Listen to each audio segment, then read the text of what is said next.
Now you're watching New Eden TV. எனக்கு அன்பான சகோதர சகோதரிகளே, ஆண்டவராக இயேசு கிறிஸ்து நாமத்தில் உங்கள் அனைவரையும் வாழ்த்தி வரவேற்கிறேன். இன்றைக்கான தலைப்பு, கர்த்தருடைய கண் நம்மை நோக்கி பார்க்கிறது. ஹல்லேலூயா, ஸ்தோத்திரம். இன்றைக்கு ஆண்டவர் மிக அருமையான ஒரு தலைப்பை கொடுத்திருக்கிறார். கர்த்தருடைய கண் நம் அனைவரையும் நோக்கி பார்க்கிறது என்று சொல்லுகிறார். இதை தான் சங்கீதம் 33 அதிகாரம் 18 வசனம் மற்றும் 19 வசனத்தை நாம் வாசிப்போம்.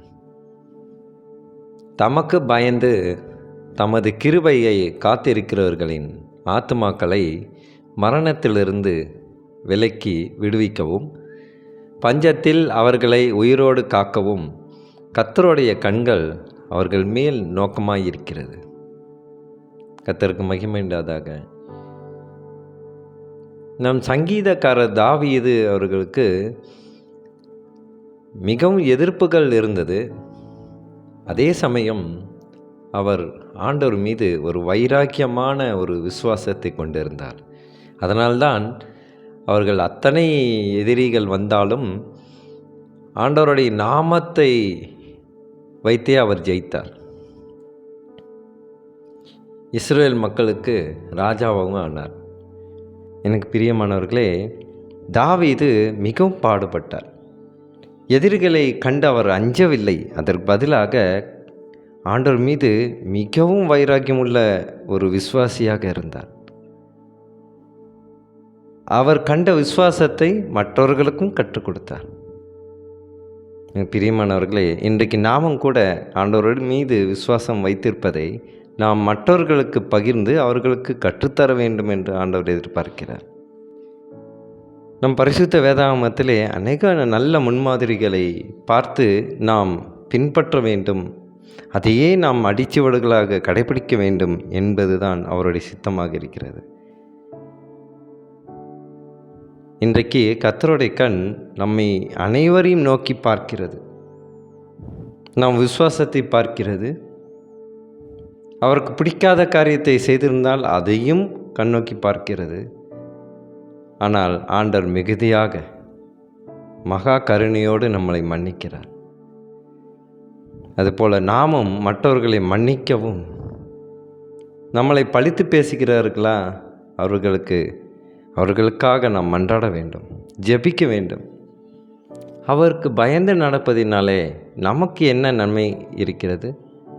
நம் வாழ்வில் என்ன நன்மைகள் ஏற்படுகிறது? இதை தான் ஏசாயா 33 அதிகாரம் 16 வசனம் இப்படியாக சொல்கிறது. அவன் உயர்ந்த இடங்களில் வாசம் பண்ணுவான், கண்மலைகளின் அரண்கள் அவனுடைய உயர்ந்த அடைக்கலமுமாகும்.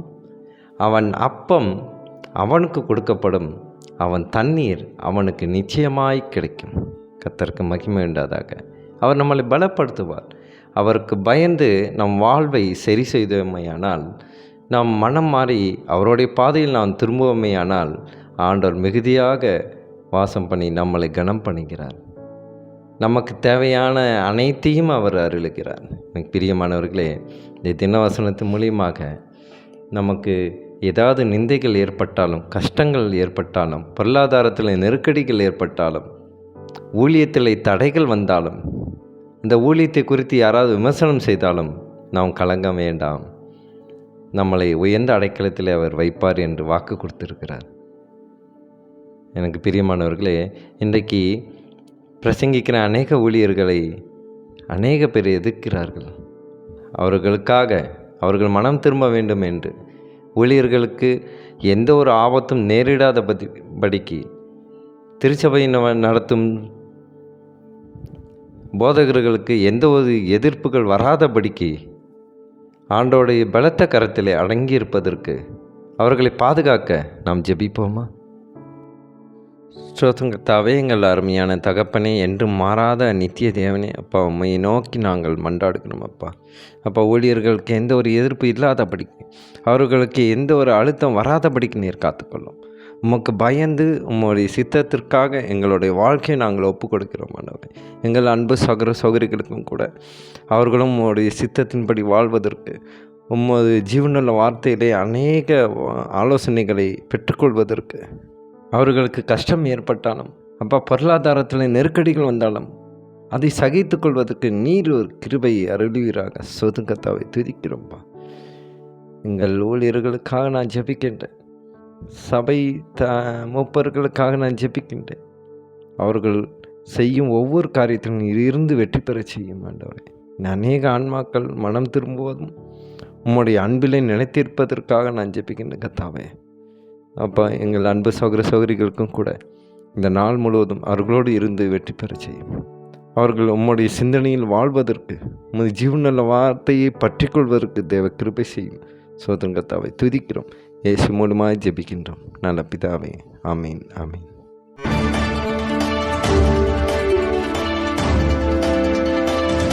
Now you are watching New Eden TV.